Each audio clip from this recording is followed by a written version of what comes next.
ये हम लोग एकदम से फ्रेश क्लास स्टार्ट करने जा रहे हैं। You can take it as a first class. जो हमारा पहला क्लास हम लोग समझिए इसको आप लोग। और जो जनरल स्टडीज और करंट अफेयर्स की जो क्लास आपकी है, that will be 2 days per week.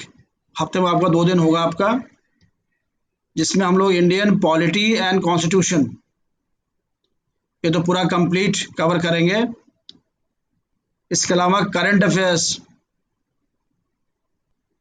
और करंट अफेयर संबंधित जो भी और एक्सटेंशन होगा उस टॉपिक का, वो सारी बातें डिस्कस करेंगे। क्योंकि आजकल आप देखेंगे कि मेजॉरिटी ऑफ द क्वेश्चंस, अब ट्रेडिशनल क्वेश्चंस आना बंद हो गए आपके एग्जाम में।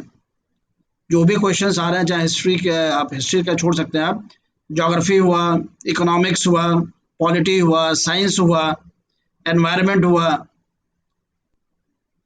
90% क्वेश्चंस जो आपके हैं they are basically related with what is happening today.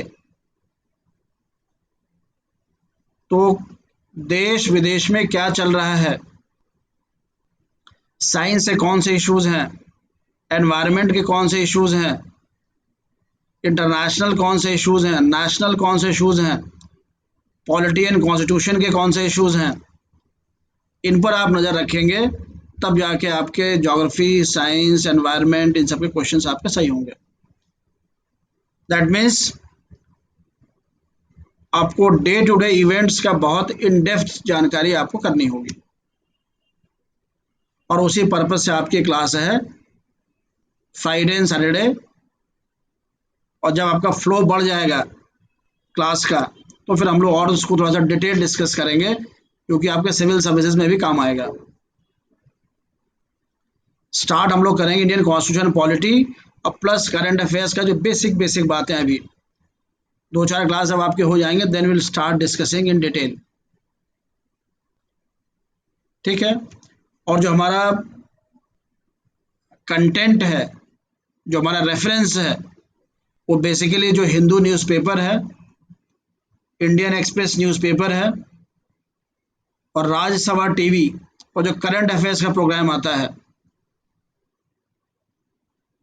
ये तीनों आपका बहुत ही यूजफुल है। इसमें आप मोर देन 60% क्वेश्चंस आप इन्हीं 2 न्यूज़पेपर्स और जो राज्यसभा टीवी करंट अफेयर्स है, इससे आप लोग कैच कर सकते हैं। मेंस एग्जामिनेशन में भी थोड़ा सा एनालिटिकल चीज़ें बढ़ जाती है, otherwise the content remains the same. और इंडियन कॉन्स्टिट्यूशन एंड पॉलिटी का जो हम लोग क्लास चलेगा, उसका जो रेफरेंस बुक्स आपकी हैं, दैट इज आवर पार्लियामेंट, जो सुभाष कश्यप की है, ये सेक्रेटरी जनरल थे लोकसभा के। फिर आपका आवर कॉन्स्टिट्यूशन, सुभाष कश्यप की किताब है। फिर आपका पॉलिटिकल प्रोसेस, जो सुभाष कश्यप की किताब है। और 9, 10, 10th की जो एनसीईआरटी किताब आती है पॉलिटिकल सिस्टम पर, प्लस डी बसु की किताब जो पहले आती थी, उसको हम लोग रेफर करेंगे। तो ये आपका रेफरेंस मटेरियल हुआ for Indian constitution and polity and current affairs general studies. Current affairs में एक वर्ल्ड फोकस भी मैगजीन आती है, उसको हम लोग डिस्कस करेंगे। तो जो आपका इंडियन, जो आपका the Hindu newspaper, Indian express, Rajya Sabha TV current affair जो डेली आपका आता है, ये और वर्ल्ड फोकस, ये अगर आप 4 चीज़ें पढ़ लेते हैं तो ऑलमोस्ट प्योर करंट अफेयर्स तो 100% कवर होता है। और जो आपके एनवायरनमेंट के, साइंस के, ज्योग्राफी के, इकोनॉमिक्स के, इवन पॉलिटी के क्वेश्चंस आपके कवर इनमें हो जाते हैं। इन सारे टॉपिक्स पर अब अप्लाइड और लेटेस्ट नए प्रश्न एग्जाम्स में आपके आने लगे। घिसे पिटे सवाल पुराने वाले अब आने बंद हो गए हैं। इवन हिस्ट्री वगैरह में भी, एंशियंट हिस्ट्री या मेडिवल हिस्ट्री या मॉडर्न हिस्ट्री, आपका जो इवेंट्स रेलिवेंट आज की तारीख में, जो कल्चरल एस्पेक्ट्स रेलिवेंट है आज की तारीख में, या जो नए नए एक्सकवेशंस के बाद जो चीज़ें मिल रही हैं कल्चरल की, वही आप एग्जाम से पूछे जाते हैं। और आप ढंग से कवर करते हैं और लोग एक वीक पर वीक हम लोग कवर करते चलेंगे, और आप एक एक एस्पेक्ट करते जाते हैं तो you will get each and everything. तो आज हम थोड़ा सा डिस्कस करेंगे करंट अफेयर्स का भी, और थोड़ा सा इंडियन कॉन्स्टिट्यूशन पॉलिटी। ये दिमाग में रखना है कि जो लॉ की क्लास चलती है उसमें हम लोग पढ़ते हैं कॉन्स्टिट्यूशनल लॉ, संवैधानिक विधि। या हम लोग लॉ नहीं पढ़ेंगे, इंडियन कॉन्स्टिट्यूशन एंड पॉलिटी, भारतीय संविधान और राजनैतिक व्यवस्था। हमारे यहाँ डेमोक्रेसी है, फेडरलिज्म है, इनडायरेक्ट अप्रत्यक्ष लोकतंत्र है, इलेक्टोरल सिस्टम क्या है, इलेक्शन सिस्टम क्या है, एंटी डिफेक्शन लॉ क्या है, पार्लियामेंट्री सिस्टम क्या है, पार्लियामेंट्री सिस्टम का अर्थ क्या होता है, जो हमारा पॉलिटिकल सेटअप है उसको हम लोग स्टडी करेंगे, भारतीय संविधान को स्टडी करेंगे, प्लस इंडियन पॉलिटी, भारतीय राजनीतिक व्यवस्था। बेस ये भी कॉन्स्टिट्यूशन पर ही है, लेकिन जनरल स्टडीज में पढ़ने का एंगल एकदम डिफरेंट हो जाता है। जनरली स्टूडेंट समझते हैं कि अगर हम लॉ से हैं या पॉलिटिकल साइंस से हैं तो हम लोग कॉन्स्टिट्यूशन का सवाल कर ले जाएंगे, ऐसा नहीं होता है। कॉन्स्टिट्यूशनल लॉ के सवाल एकदम डिफरेंट होते हैं, उसका पढ़ने का तरीका भी एकदम डिफरेंट है। और जनरल स्टडीज में जो आता है Indian constitution and polity, that is entirely different. इसलिए जो ये क्लास आपके जो लॉ के स्टूडेंट्स हैं वो भी करें कायदे से। जनरल स्टडीज के सवाल जनरली लॉ और पॉलिटिकल साइंस के स्टूडेंट से गलत करते हैं कॉन्स्टिट्यूशन में जो आते हैं।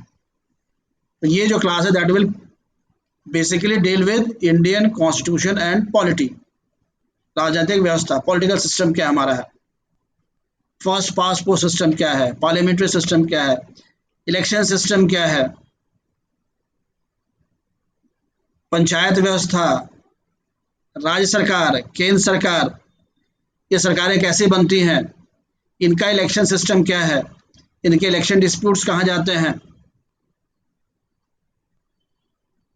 तो नेचुरली इसमें कॉन्स्टिट्यूशन के आर्टिकल्स भी आपके आएंगे, और एक रिप्रेजेंटेशन ऑफ पीपल एक्ट, लोक प्रतिनिधि अधिनियम 1951, उसके सवाल भी वो भी आपको पढ़ना है हम लोगों को। तो this class will be entirely different, ये कॉन्स्टिट्यूशन और पॉलिटी को डिस्कस करेगा। इस क्लास में आपको करंट अफेयर्स और करंट अफेयर्स से संबंधित जो और ज्योग्राफी की, चाहे एनवायरनमेंट की, चाहे इकोनॉमी की, चाहे साइंस की, चाहे पॉलिटी की, उससे जो बातें आती हैं वो डिस्कस होंगी।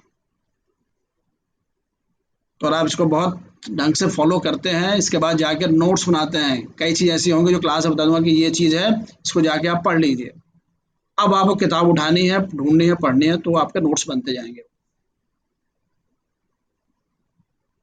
ठीक, तो हम स्टार्ट कर रहे हैं। अभी बहुत स्लो स्पीड से स्टार्ट करेंगे, जब एक दो क्लास आपकी हो जाएगी आज और कल, नेक्स्ट वीक से फिर हमारा फ्लो आपका थोड़ा सा तेज हो जाएगा। पहले एक लिखिए जरा तो, व्हाट इज NARCL? NARCL क्या है? दूसरा, what is bad bank? Bad bank क्या है, वह चर्चा में क्यों है, और उसको स्थापित करने का उद्देश्य क्या है? What is bad bank, why it is news, and with what purpose it is being established। फिर आप लिखिए AIS Cheema, who is AIS Cheema and why he is in news.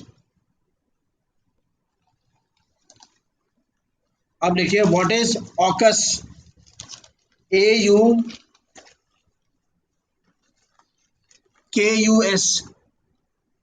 AUKUS, AUKUS क्या है, इसका उद्देश्य क्या है,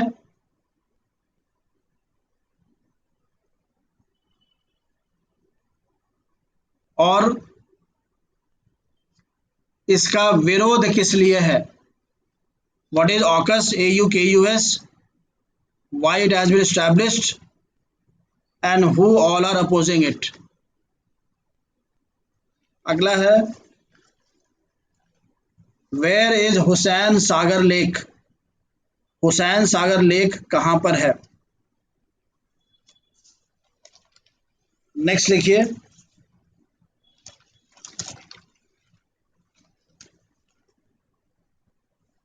what is heart beat bill, HEART heart bill BIL, HEART heart BEAT beat, heart beat bill क्या है और यह कहां पारित किया जा रहा है। व्हाट इज ई श्रम, ई डैश श्रम SHRAM, और एक मैंने आप लोगों को लिखाया था, कल ग्रुप में भेजा था। व्हाट इज COP26, COP26 क्या है और यह कहां पर होना है, and what is its aim. Next क्या है who is John Kerry, John Kerry कौन है और ये किस उद्देश्य से भारत आए हैं, भारत आए थे। तो ये थोड़ा सा स्टार्ट कर रहे हैं हम लोग आज, इसके बारे में आप लोग थोड़ा सा नेक्स्ट लिखिए, एक और लिख लीजिए जो कि एग्जाम्स में आना है लॉन्ग क्वेश्चंस में। What reforms has been undertaken by government of India with respect to telecom center, telecom companies, telecommunication companies से के लिए भारत सरकार ने कौन से सुधारात्मक घोषणाएं की हैं। ये काफी इंपॉर्टेंट सवाल है, ये आपको करना है। In this context explain what is AGR, इस संदर्भ में बताइए कि AGR क्या है।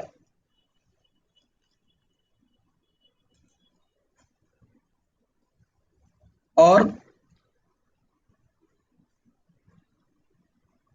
कौन सी UK मतलब ब्रिटेन, कौन सी यूनाइटेड कंपनी, कौन सी यूनाइटेड टेलीकॉम कंपनी और भारत की टेलीकॉम कंपनी का आपस में विलय हो गया है। ये सारे क्वेश्चंस आप एग्जामिनेशन में आने की पूरी संभावना है, शॉर्ट क्वेश्चंस भी, शॉर्ट नोट्स में भी, हर एक तरीके से। तो बताइए पढ़ाए किसने इन सब क्वेश्चंस को, इन टॉपिक्स को। आप सभी लोग कंपटीशन की तैयारी कर रहे हैं, डिस्कस किया इसको आप लोगों ने। चलिए लिखिए, मैं लिखा रहा हूं NARCL, NARCL is national asset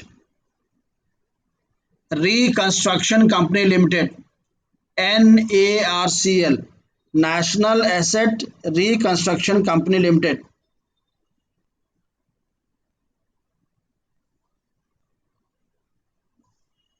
ये भारत सरकार द्वारा एक ऐसी कंपनी स्थापित की जा रही है जो कि पब्लिक सेक्टर के जो बैड लोन्स हैं, NPAs, नॉन परफॉर्मिंग एसेट्स, इनके निस्तारण के लिए ये कंपनी आपकी बनाई जाए। इसे ही बैड बैंक कहा जा रहा है। और जो बैड लोन्स हैं, ऐसे लोन्स, ऐसे ऋण जो वर्तमान में बैंक लेने में सक्षम नहीं हो पा रहा है या उनको नहीं मिल रहा है, तो उसके निस्तारण के लिए, उस समस्या को सुलझाने के लिए ये आपका NARCL कंपनी बनाई जा रही है, जिसको कि बैड बैंक भी कहते हैं आप। और बैड लोन्स के लिए, NPAs नॉन परफॉर्मिंग एसेट्स के लिए,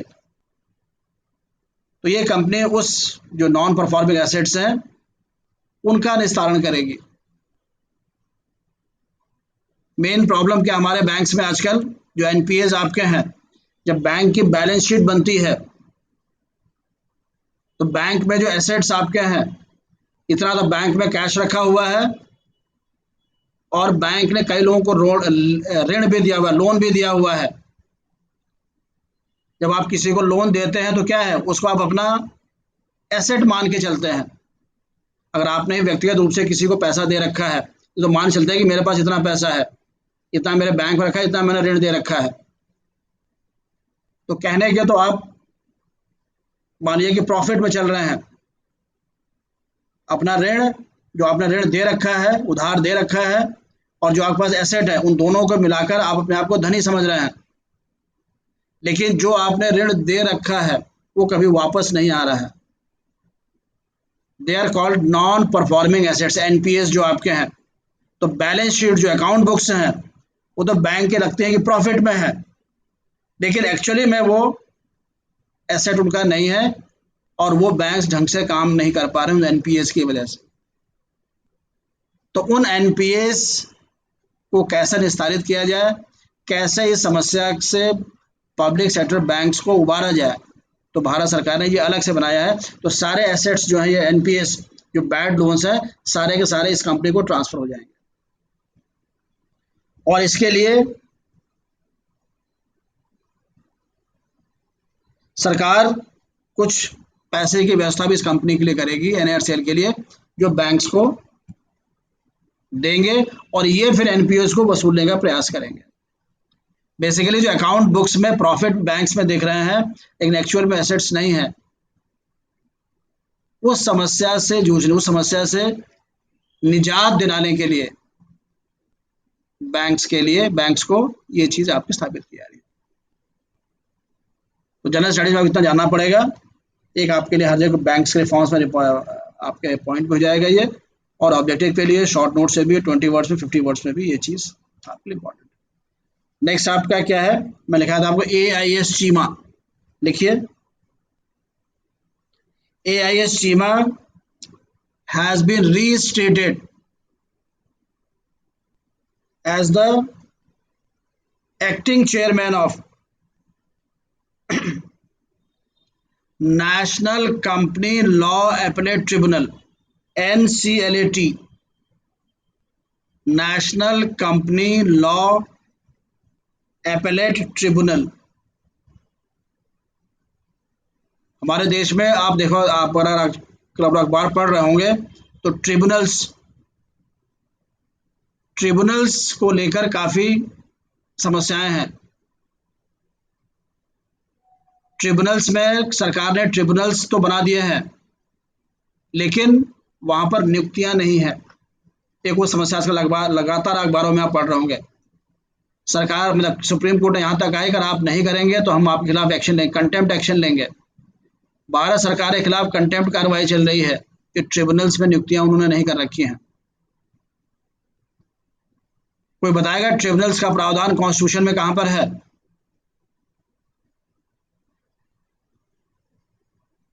ट्रिब्यूनल्स का प्रावधान कॉन्स्टिट्यूशन में कहां पर, कोई बता सकता है? और कितने कैटेगरी के ट्रिब्यूनल्स हैं?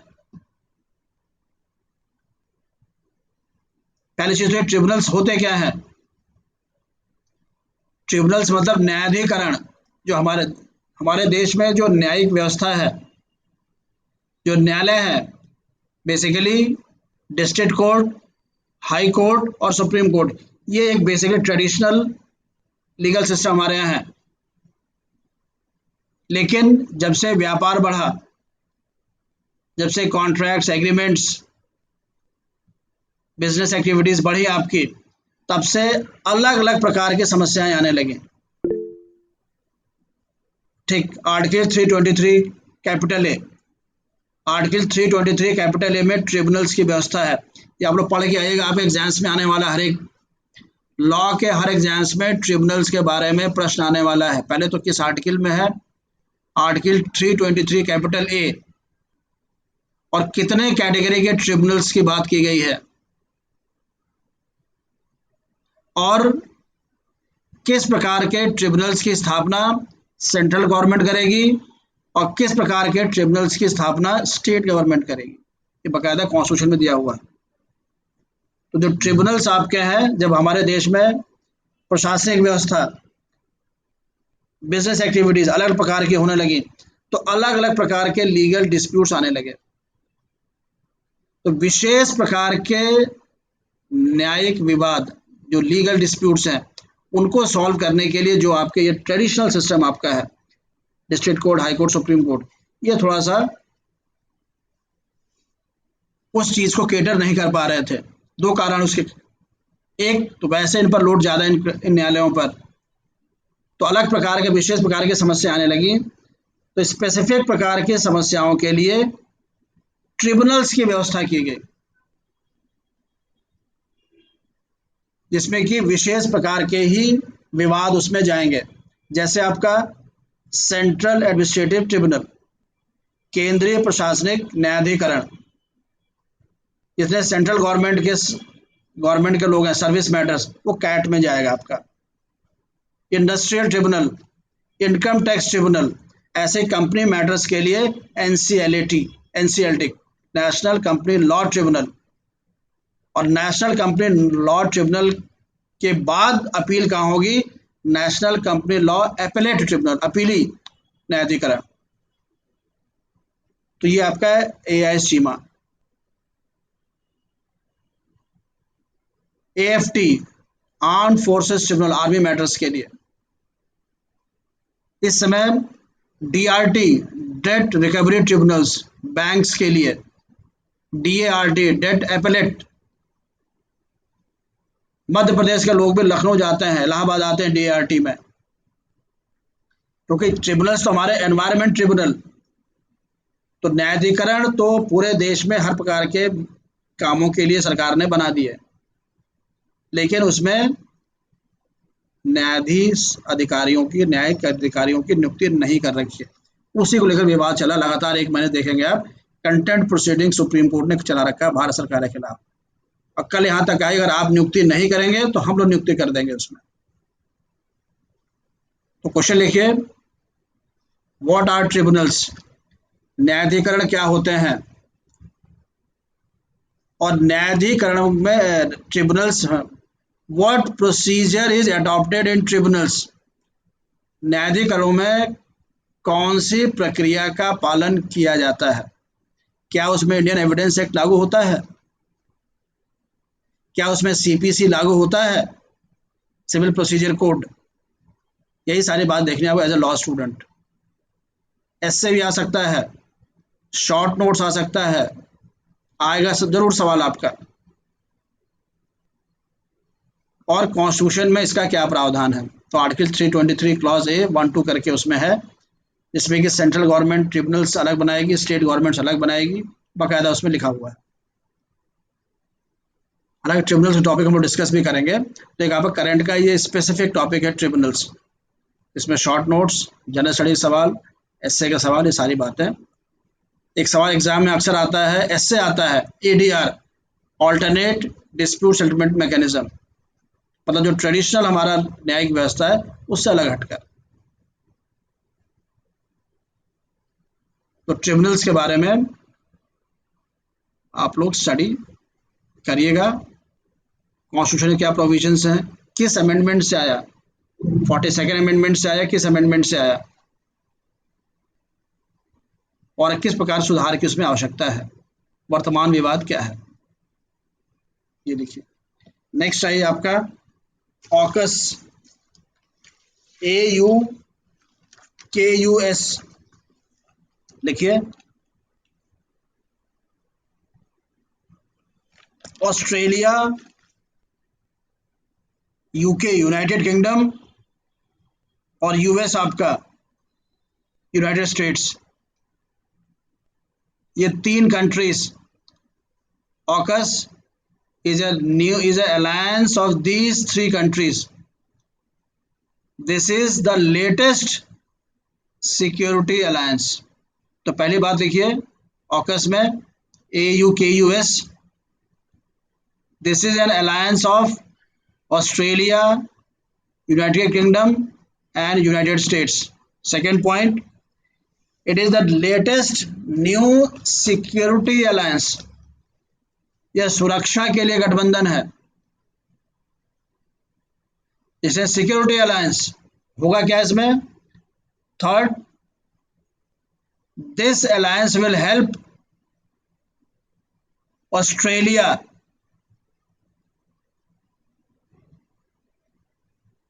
टू गेट न्यूक्लियर सबमरीन्स,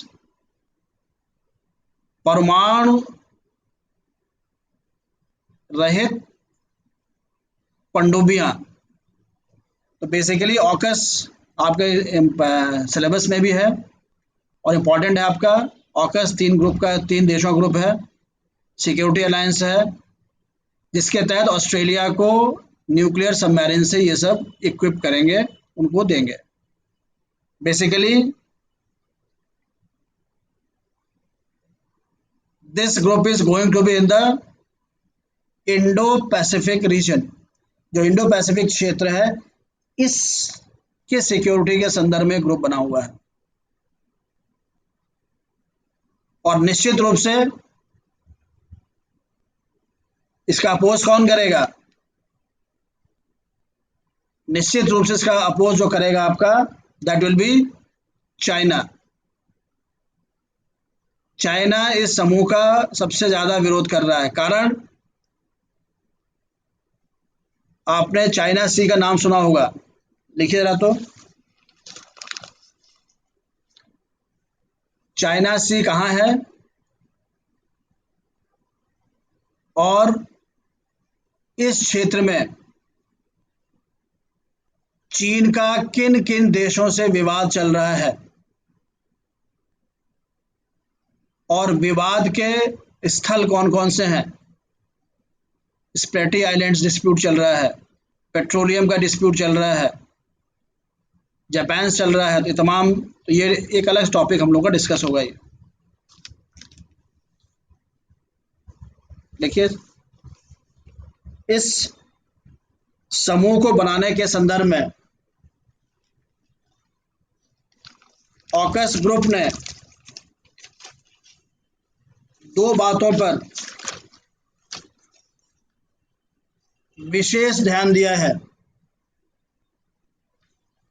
पहला, this group has stress basically on to dimensions. पहला पॉइंट लिखिए, जो इंडो पैसिफिक क्षेत्र है, इंडो पैसिफिक क्षेत्र में जो पहले से ही गठबंधन थे विभिन्न विभिन्न विषयों के लिए, उन गठबंधनों या उन समूहों की महत्ता को इस गठबंधन ने पुनः दोहराया है। बात समझिए इस चीज को। इंडो पैसिफिक क्षेत्र में सिक्योरिटी अलायंस नया बना है, इसके पहले भी ग्रुप्स थे अलग अलग चीजों के लिए। तो पहले ही से क्लियर कर दिया कि जो पहले से समूह बने हुए हैं, हम वो जो ऑलरेडी बने हुए ग्रुप्स हैं उनका हम समर्थन करते हैं और उनके महत्व को बढ़ाने के लिए भी हम काम करेंगे। तो पहला पॉइंट लिखिए, इट हैज टेकन स्टेप्स, बल्कि लिखिए, this group has emphasised that it will take steps to strengthen the already active groups in the region। मतलब इंडो पैसिफिक रीजन में जो पहले से ही समूह बने हुए हैं उनको मजबूत करने के लिए ये ग्रुप भी काम करेगा। तो पहले से ग्रुप कौन कौन से बने हुए हैं? तो पहला लिखिए, ASEAN, ASEAN, association of South East Asian nations. Indo Pacific region में ऑलरेडी एक ग्रुप बना हुआ है, ASEAN, association of South East Asian nations, ASEAN। इसके अलावा एक ग्रुप है क्वाड, QUAD। क्वाड में कौन कौन से देश हैं? क्वाड भी ग्रुप बना हुआ है इस इंडो पैसिफिक रीजन के लिए। क्वाड मतलब क्वाड्रिलेटरल, चार, क्वाड मतलब चार। इसमें कौन कौन है? इंडिया, ऑस्ट्रेलिया, यूएस और जापान। तो जो ऑलरेडी इंडो पैसिफिक रीजन में जो दो ग्रुप बने हुए हैं आपके, एशियान और क्वाड, तो ये नया ग्रुप बना है ऑकस। ऑकस सिक्योरिटी अलायंस है, जिसमें कि ऑस्ट्रेलिया को स्ट्रेंथन किया जाएगा with nuclear submarines, Indo Pacific reason के न्यूक्लियर सिक्योरिटी सिस्टम को ध्यान रखते हुए। ऑकस बनने से पहले इन तीनों देशों ने भारत और जापान से पहले ही बात करी कि हम लोग ऐसा ऐसा समूह बनाने जा रहे हैं। क्योंकि भारत इसमें स्टेक होल्डर्स है इस रीजन में, एशियान प्लस में भी भारत आता है, क्वाड का तो खैर मेंबर ही है। तो जो ऑलरेडी पहले से ग्रुप बने हैं इस क्षेत्र में, उसके लिए बनाया हुआ है। और एनर्जी कोऑपरेशन ग्रुप भी है इस क्षेत्र में, एनर्जी कोऑपरेशन ग्रुप भी बना हुआ है। तो इन तीनों समूहों को मजबूत बनाने के लिए इस ग्रुप ने कहा है कि हम मजबूती प्रदान करेंगे। तो फर्स्ट पॉइंट ये है आपका। Second, to equip Australia with nuclear submarines, जो दूसरा इसका उद्देश्य है, ऑस्ट्रेलिया को परमाणु पनडुब्बियों से लैस करेंगे। ये दोनों चीजें हैं। तो बेसिकली ऑकस के बारे में आपको क्या जानना है? पहले तो ऑकस का फुल फॉर्म क्या है, किस उद्देश्य से बनाया गया है, सिक्योरिटी अलायंस है, और इसने क्या चीजें अनाउंस की हैं। तो दो बातें, ऑलरेडी जो ग्रुप्स हैं उनके संबंध में, और दूसरा ऑस्ट्रेलिया के लिए। अपोज करने वाला कौन सा देश है? चाइना। तो चाइना सी में जो डिस्प्यूट है उसको भी आपको जानना पड़ेगा। प्लस व्हाट रिलेशंस या impact this group will have on India. तो प्रश्न यहां लिखिए, what is AUKUS, AUKUS, AUKUS क्या है, what impact it will have in the Indo Pacific reason, Indo Pacific क्षेत्र में इसका क्या महत्व होगा, और भारत से इस ग्रुप का क्या संबंध है या क्या भारत पर प्रभाव पड़ेगा। इस एंगल से आपको इसको तैयार करना है। और व्हाट मतलब why China is opposing this move, China इस सिक्योरिटी अलायंस का विरोध क्यों कर रहा है। तो चाइना का यह कहना है कि इस कृत्य से, जो ये देश आपके हैं, इस कृत्य से ये परमाणु हथियारों को बढ़ावा दे रहे हैं, और इस कारण इस क्षेत्र में परमाणु हथियारों के लिए दौड़ और बढ़ जाएगी, और ये क्षेत्र परमाणु हथियारों के कारण एक असुरक्षित क्षेत्र बन जाएगा। ये बेसिकली चाइना का विरोध का कारण है। तो ये मेजर इशू आपका है। ये इसका बैकग्राउंड आप जान सकते हैं। आजकल विश्व में कोई भी एक्टिविटी है, कोई भी देश, राष्ट्रीय और अंतर्राष्ट्रीय चीजें जो हैं किसके इर्द गिर्द घूम रही हैं? How the national and international order is being fast changed. कोई बता सकता है इस मुद्दे पर? Can anyone explain?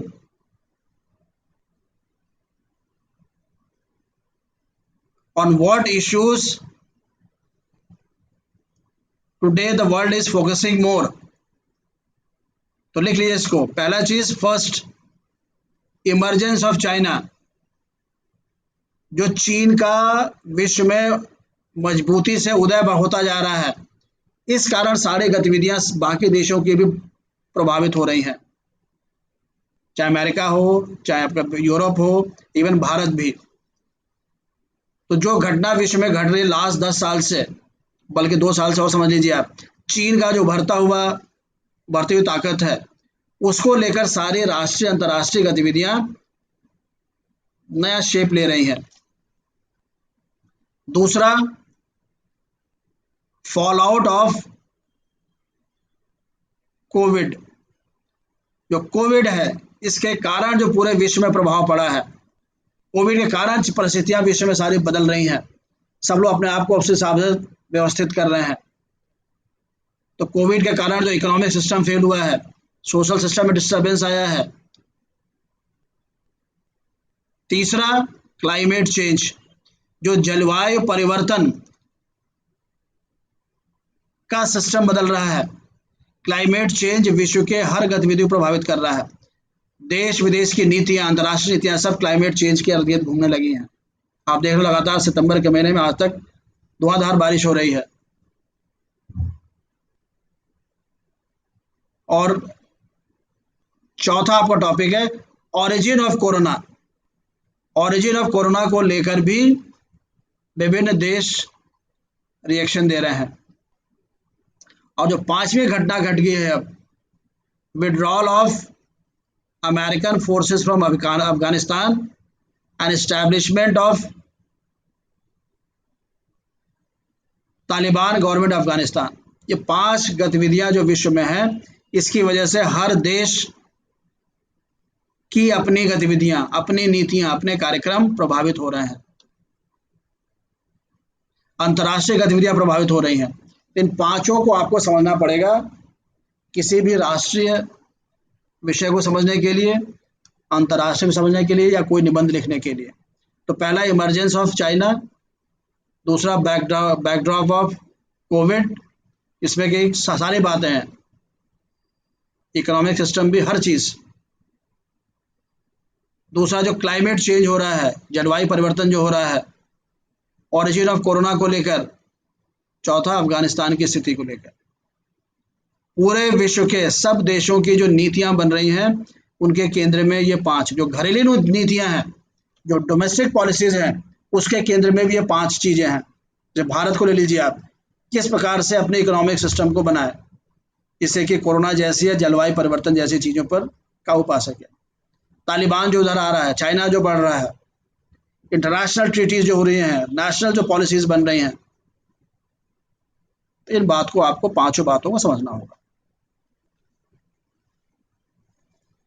तो ऑकस को समझिए, क्या सिक्योरिटी कितना आपका रहे। ऑब्जेक्टिव सवाल में सिंपली आएगा, ऑकस क्या है, किस प्रकार का अलायंस है, कौन से देश है। जैसे थोड़ा सा बड़ा सवाल आएगा, पीसीएसजे में भी आएगा, एचजे से भी आ सकता है, आईएएस में आएगा, किसी हर एग्जाम में। ये इसके बैकग्राउंड में बातों को आपको समझना है। ठीक, अब नेक्स्ट टॉपिक पर आइए, जो आपका है, मैंने बताया था, जॉन कैरी। लिखिए, John Kerry. John carry is US presidential envoy for climate. US president के स्पेशल, आप कह सकते हैं, एनवॉय, प्रतिनिधि, एम्बेसडर हैं क्लाइमेट, जलवायु पर केवल। ये भारत अभी 1 हफ्ता पहले आए थे। तो क्लाइमेट चेंज, जलवायु परिवर्तन एक मेजर इशू हो गया, हल्का हम लोग डिस्कस भी किया था। तो पहले तो जॉन कैरी के बारे में आएगा छोटा सवाल, 2 पर्सनालिटीज में आ सकता है, ऑब्जेक्टिव में आ सकता है। अब मुद्दा क्या है, देखिए, पेरिस समिट 2015, पेरिस सम्मेलन हुआ था,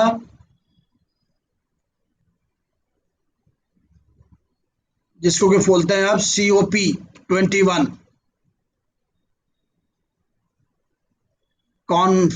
conference of parties,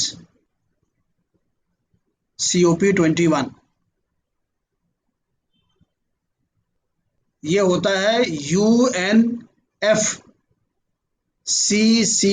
triple C, United Nations framework convention on climate change. United, ये आपका पीसीएसजे में, एसजेएस में शॉर्ट फॉर्म में कई बार आ चुका है। United Nations framework convention on climate change. जलवायु परिवर्तन एक विश्व की मानवता की, मनुष्य की एक मेजर चैलेंज, चुनौती इस समय है। मेजर वर्क हो रहा है हर देश में। आपको जितने भी डेवलपमेंटल पॉलिसी हैं, सबके केंद्र में क्लाइमेट चेंज है। तो यूएनएफसीसी जो United Nations framework convention on climate change के अंतर्गत COP21 पेरिस में हुआ था, कॉन्फ्रेंस ऑफ पार्टीज 21, मतलब यूएनएफसीसी का 21वां सम्मेलन था ये, जो पेरिस में हुआ था 2015 में, 2015 में, जिसमें मेजर निर्णय लिया गया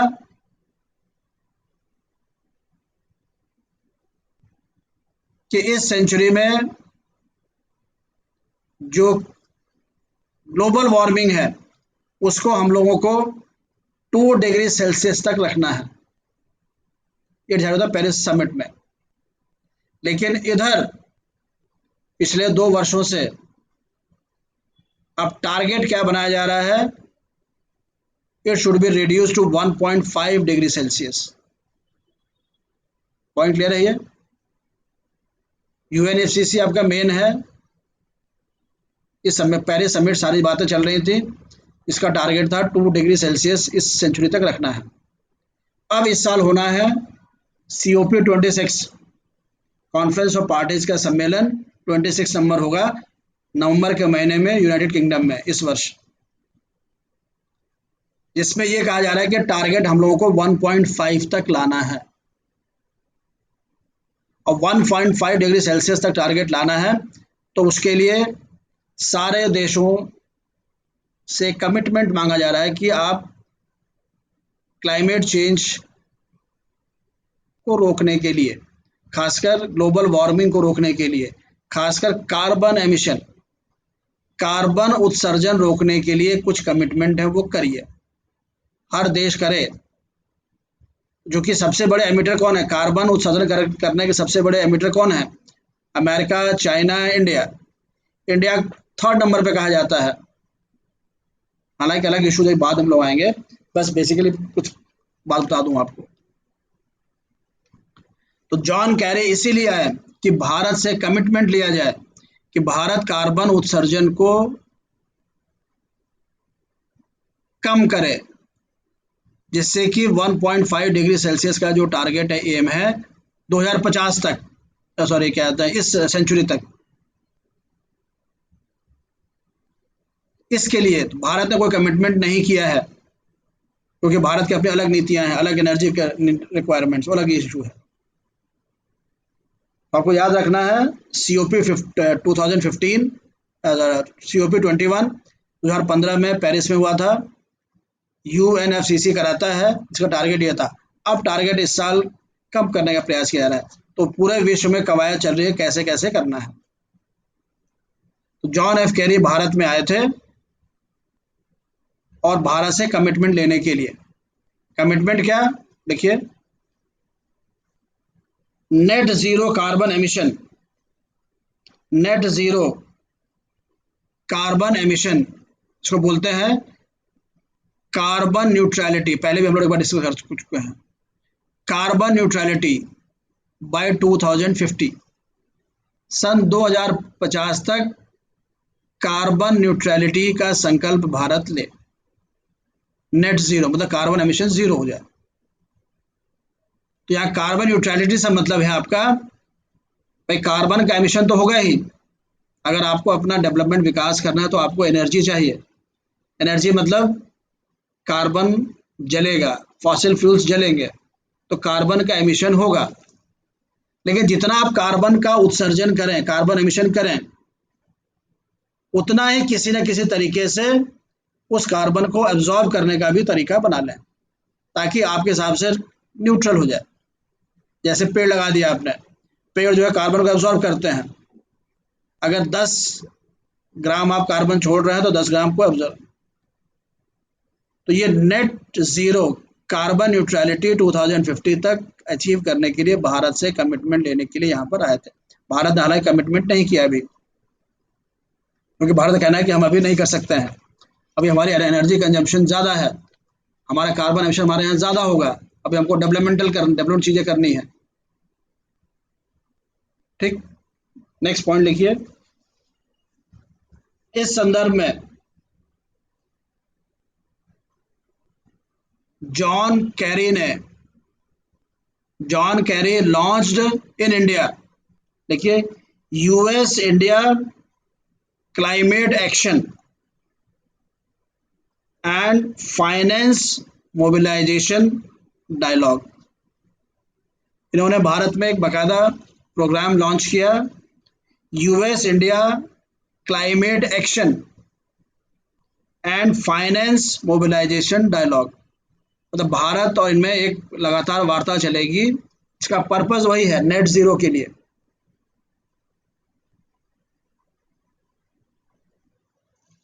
अब नेट जीरो कार्बन एमिशन तो ठीक है, टारगेट बना दिया इन्होंने, लेकिन नेट जीरो के लिए कार्बन एमिशन तो हम कम नहीं करने वाले। कोई भी डेवलपिंग कंट्री कार्बन एमिशन कम नहीं कर सकता है, लेकिन जितना एमिशन करे उसको कैसे एब्जॉर्ब किया जाए, इसके लिए टेक्नोलॉजीज हो सकती हैं।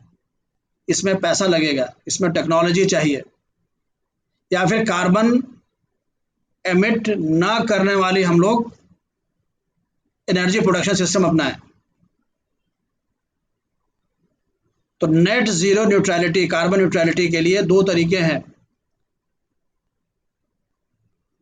टेक्नोलॉजी चाहिए हमको, फाइनेंस चाहिए, तभी तो हम कम कार्बन एमिट करने वाली टेक्नोलॉजीज को अपनाएंगे।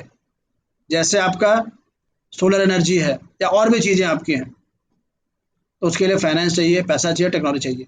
तो कैसे कैसे टेक्नोलॉजी ट्रांसफर इंडिया को करेंगे ये लोग, कैसे कैसे फाइनेंस इंडिया को करेंगे, ये सारी वार्ता है। इसमें एक मेजर जो अनाउंसमेंट हुआ है, लिखिए, 450 GW gigawatt of renewable energy, 450 GW renewable energy का प्रोडक्शन भारत में जो 2030 तक करना है, जिसको कि बोला जा रहा है nationally determined contributions, NDC, nationally determined contributions. तो ये अभी एक अनाउंसमेंट हुआ है।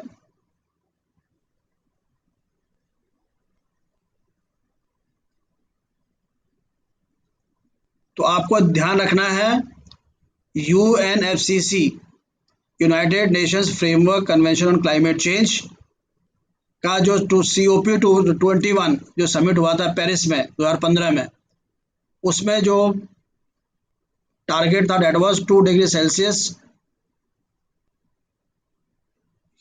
ग्लोबल वार्मिंग, वहां तक लिमिट करना है by the end of the century, उससे आगे ना बढ़े। उसको आगे रिड्यूस करके अब ले आना है 1.5 डिग्री तक, जो कि नवंबर COP26 में बनाया गया है। इसके लिए अभियान चल रहा है पूरे विश्व में कि हर देश अपने यहाँ कमिटमेंट करे कि हम ऐसे ऐसे करेंगे, हमारा क्लाइमेट चेंज को सिस्टम करने के लिए ये हमारी टेक्नोलॉजी रहेगी, हमारा ये रोड मैप है कि हम ये चीज अपनाएंगे। बेसिकली एनर्जी कंजम्पशन का पैटर्न क्या होगा, क्वेश्चन लिखिए, discuss energy consumption pattern that could be adopted by India to arrest climate change. Climate change, जलवायु परिवर्तन को रोकने के लिए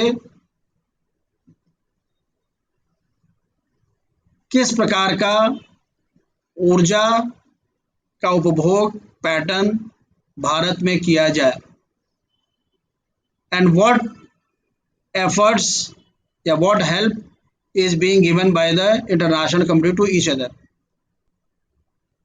इस बात पर आपको अलग से सोचना होगा।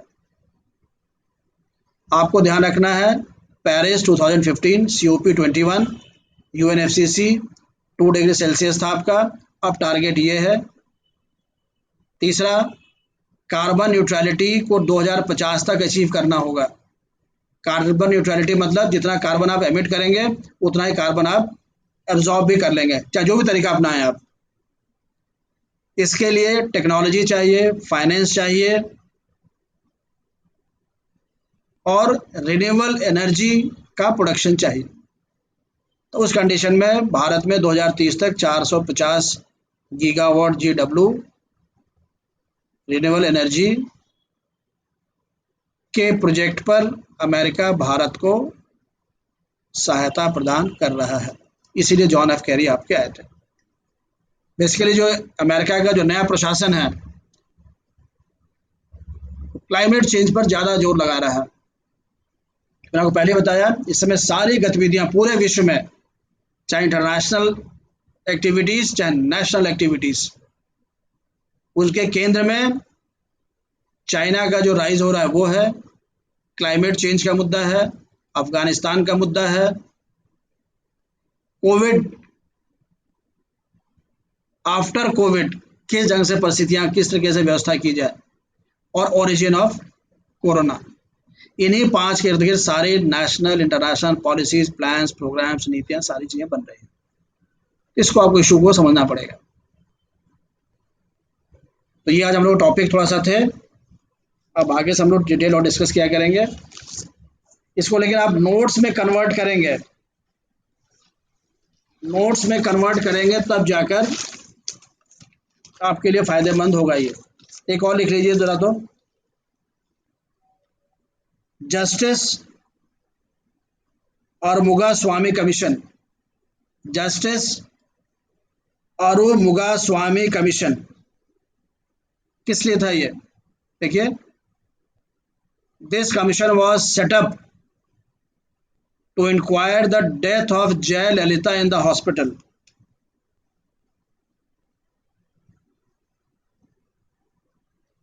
This commission was set up to inquire the hospitalization and death of former Chief Minister Jayalalitha. इसकी रिपोर्ट आने वाली, इसको सुप्रीम कोर्ट इसकी मॉनिटरिंग कर रहा है। और एक आपको हम लोग करेंगे, आपका लिखिए तो, what is UNSCR? UNSCR, united nation security council resolution 1172 क्या है ये? How it is related with India and how it is related with nuclear programme of India 1998। 1998 में भारत ने जो न्यूक्लियर टेस्ट किया था उससे कैसे संबंधित है ये, plus how it is related with अग्नि 5 missile and why China is opposing it. UNSCR 1172 क्या है? न्यूक्लियर प्रोग्राम ऑफ इंडिया 1998 कैसे संबंधित है, अग्नि 5 मिसाइल प्रोजेक्ट इंडिया कैसे रिलेटेड है इससे, and why China is supporting it, China क्यों इसका विरोध कर रहा है। तो ऐसे कर करके हम लोग जब टॉपिक्स करना शुरू करेंगे तो हार्डली कोई ऐसा सवाल बचेगा आपका जो आप एटलीस्ट प्रीलिम्स एग्जाम्स में आप सारे प्रश्न कर ले जाएंगे, मेन एग्जामिनेशन में भी आप सारे प्रश्न कर ले जाएंगे। हाँ, ये है कि कुछ सवाल थोड़ा सा ज़्यादा इलेबोरेट आएंगे मेन एग्जामिनेशन में, तो उसकी हम लोग स्ट्रैटेजी अभी और बनाएंगे कि कैसे, जैसे ऑकस का उसका इंटरनेशनल इम्पैक्ट क्या है वो थोड़ा सा मेंस में और आगे। अदरवाइज PCS HJS या PCS छोटे छोटे सवाल जो आते हैं 50 वर्ड्स 75 वर्ड्स, उसके लिए सफिशिएंट आपका ये, एंड ऑलमोस्ट 100% टॉपिक्स हम लोग कवर कर रहे हैं, कोई टॉपिक आपका छूटने वाला नहीं है। इन केस कोई टॉपिक आपका छूटता भी है, आपको लग रहा है कि टॉपिक इंपॉर्टेंट है, छूट रहा है क्लास में, यू कैन मैसेज मी और tell me in the class also, sir ये टॉपिक और करा दीजिए। तो कोई भी टॉपिक आपको छूटना नहीं है। क्लास का हम लोग का पर्पज है कि ये टॉपिक रेलिवेंट है और इस टॉपिक पर आपको ये बातें जाननी है, और इस पर प्रश्न आता है तो ये बातें लिखिए। रेलिवेंट बातें लिखना ज़्यादा इंपॉर्टेंट है। होता है क्या है, ढेर सारे मैगजीन्स हैं, कम से 1000 मैगजीन्स आ रही हैं, स्टूडेंट्स मंथली पढ़ रहे हैं उसको। अब उनको नहीं क्लियर हो रहा है कि इसमें से कौन सा टॉपिक इंपॉर्टेंट है, क्योंकि सब टॉपिक जैसा लिखा हुआ है। लेकिन आप जब डेली न्यूज़पेपर फॉलो करेंगे, टीवी न्यूज़ फॉलो करेंगे, तो आपको पता लगेगा कौन सा टॉपिक रेलिवेंट है और किस टॉपिक में कौन सी बात रेलिवेंट है, वही एग्जाम में आपको देखना है। हर इवेंट, हर नाम, हर पर्सनैलिटी आप नहीं रट सकते। वीक में, एक हफ्ते में हार्डली 4 या 5 इवेंट्स ही ऐसे होंगे जो आपके एग्जाम के पर्पज से मतलब के होंगे। उन इवेंट्स पे 4-5 टॉपिक्स होंगे जो आपके मतलब का होगा, वही आपको छांटना है। उतने को जानने के लिए आपको एक हफ्ता मेहनत करना, तब जाके वो बात पता लगेगी। तो न्यूज़पेपर को पढ़ें, टीवी न्यूज़ देखें और नोट्स बनाएं। मैगजीन्स के सहारे रहेंगे तो पता नहीं चलेगा आपको कौन सी इंपॉर्टेंट है, क्या चीज़ नहीं। इंपॉर्टेंट रेलिवेंट टॉपिक समझ में आ गया, उसको भले ही आप कॉपी मैगजीन किसी से कहीं से पढ़ लीजिए आप, but what is relevant, how will know, इसको जानने के लिए आपको रेगुलर चीज़ पढ़नी होगी। तो ये तो हम लोग करंट अफेयर्स चलेंगे, इसको ऐसे थोड़ा सा और इलेबोरेट करेंगे, जो टॉपिक से इलेबोरेट करने वाले होंगे। प्लस इंडियन कॉन्स्टिट्यूशन पॉलिटी जो आपका है टॉपिक, वो हम लोग स्टार्ट करेंगे इंडियन पॉलिटी सिस्टम से। तो पहली चीज़ क्या है, India is a democracy. Bharat एक लोकतंत्र है। कैसा लोकतंत्र है, इनडायरेक्ट, अप्रत्यक्ष, रिप्रेजेंटेटिव डेमोक्रेसी, प्रतिनिधित्वात्मक लोकतंत्र है। तो लोकतंत्र क्या होता है, इनडायरेक्ट डेमोक्रेसी क्या होती है, डायरेक्ट डेमोक्रेसी क्या होती है, रिप्रेजेंटेटिव डेमोक्रेसी क्या होती है, फिर आएंगे आप पार्लियामेंट्री डेमोक्रेसी, संसदीय लोकतंत्र। उसे कंपैरिजन में पार्लियामेंट्री प्रेसिडेंशियल जो आपके अमेरिका में, वहां भी डेमोक्रेसी है। अध्यक्षीय लोकतंत्र क्या है, पार्लियामेंट्री डेमोक्रेसी के कौन कौन से तत्व होते हैं, पार्लियामेंट्री डेमोक्रेसी की कौन सी अच्छाइयाँ हैं, कौन सी बुराइयाँ हैं, किस प्रकार के सुधार भारत में चाहिए, पार्टी सिस्टम क्या, दलीय व्यवस्था क्या है, चुनाव की व्यवस्था क्या है, राज्यसभा के चुनाव, लोकसभा के चुनाव, विधानसभा के चुनाव, एमएलसी के चुनाव और पंचायतों के चुनाव। पंचायत चुनाव के बारे में काफ़ी एग्जाम्स में सवाल आने वाला है आपके। पंचायत चुनाव कौन कराता है, कितने चरण के होते हैं, पंचायत में लिखे रहा सवाल तो एक, जिला पंचायत अध्यक्ष, जिला पंचायत सदस्य,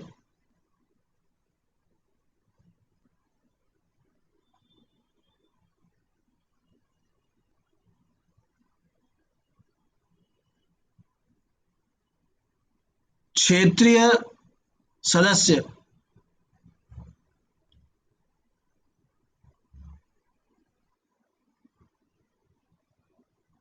ग्राम पंचायत सदस्य, ग्राम प्रधान,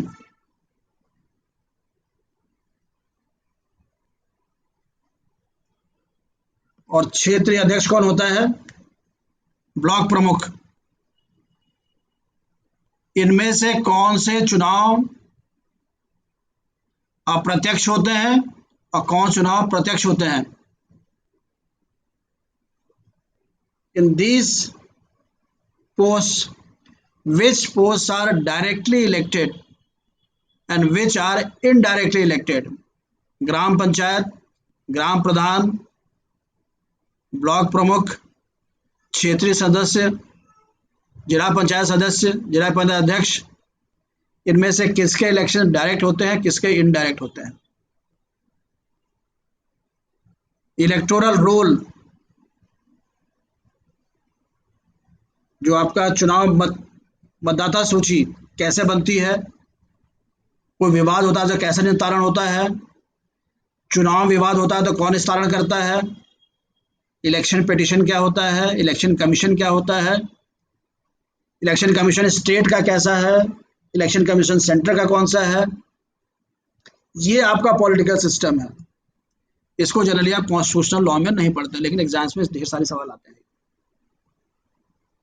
तो इंडियन कॉन्स्टिट्यूशन एंड पॉलिटी में हम लोग कॉन्स्टिट्यूशन भी पढ़ेंगे, प्लस जो आपका पॉलिटिकल सिस्टम है ये, और इसमें कौन कौन से आर्टिकल्स, कौन कौन से एक्ट, उनके कौन कौन से इंपॉर्टेंट प्रोविजंस, ये आपको पढ़ेंगे, नोट्स बनाएंगे, तब जाके आपको फायदा मिलेगा। नोट्स बनाएंगे तब, क्लास करने के बाद आप जाकर जो सुना आपने उसका नोट्स बनाइए। जो लूप होल दिख रहा है उसे किसी किताब से, किसी अखबार से नेट खोल कर लिख लीजिए। क्या इंपॉर्टेंट है वो मैंने बता दिया, बेसिक बात आपको बता दी। नोट्स आप बनाएंगे तब जाके आपको इस क्लास का फायदा होना है। अब मान चलिए कि कोई भी चीज़ आपके क्लास के बाद आनी नहीं है जनरल स्टडीज में, कुछ ट्रेडिशनल सवालों को छोड़कर, कोई प्रश्न नहीं समझ में आ रहा है, कोई टॉपिक नहीं समझ में आ रहा, तो आप क्लास में बोल भी सकते हैं, नेक्स्ट डे क्लास में डील हो जाएगा। तो follow the class, general study आपका 100% कंप्लीट हो जाएगा, और लेकिन नोट्स जरूर बताइएगा। चलिए ओके, किसी को कुछ पूछना है? Anyone want to ask anything? आप अपने आप को अनम्यूट करके पूछ सकते हैं। चलिए ओके, थैंक यू।